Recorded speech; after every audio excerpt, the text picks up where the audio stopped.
might be wondering, why are we here? You know, like, a lot of people get uncomfortable when they talk about their feelings. I mean, many of you may cope with your feelings by stuffing it all down, or listening to some songs about that you can relate to, and you think it's cathartic enough to move you along. But then, why are we here? Why should we go through an uncomfortable process when it comes to discussing mental health? Why should we do this? And the reason is that in order to gain true self-knowledge, we need to undergo this process. And I'm going to quote the Prophet. I know, I'm getting preachy, I know. Rasulullah sallallahu alaihi wasallam said that, he said that one who knows himself knows Allah, knows God. And without self-knowledge, we cannot kind of free ourselves from the lower urges of our nafs, from the lower urges of ourself, from damages that we've had in our past that kind of constrain the way that we are. So today we're going to talk about nafsiyat.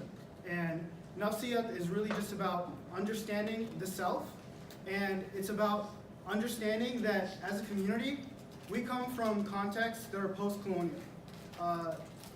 Looking around the room, I don't see any white folks. So we all come from, yeah, he may look it, but he's Syrian. So, but I don't see any white folks. So we all come from countries in which we have atrocities that were done to our ancestors.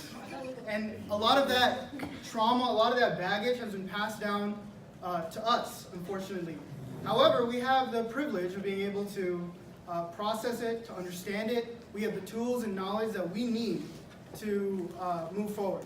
So kind of like going along the historical line of thinking, I want to present to you just a taste of the legacy of psychology in Islam. So we're going back to the Golden Age, which is about 1,000 years ago, and we're looking at the findings of Al-Balkhi. And Al-Balkhi did something that he found that he classified different levels of depression. So there's endogenous depression and there's exogenous depression. And endogenous depression is chemical. It's from within. Your circumstances are good. Your family life is good. Your school life might even be good. But for some reason, you feel down.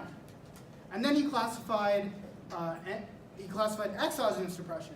And that's where you have a particularly stressful situation that causes you to get down on yourself. And you know, we can relate to this. You know, we've all had tragedies in our lives, and they definitely take a toll on us. So Al-Balkhi, he did this in 800 CE. And to this day, we have to explain to people what the difference between normal sadness, normal fluctuations in mood are, and what the difference between depression is. And he figured that out such a long time ago. So we have this legacy within our history, and we should appreciate it. Next slide. And so today is really just going to be an experience where we come together and we seek to learn about ourselves, and we seek to learn about others, and we can learn about ourselves by sharing and by listening to other people. And there are two qualities that I want to stress today when it comes to this.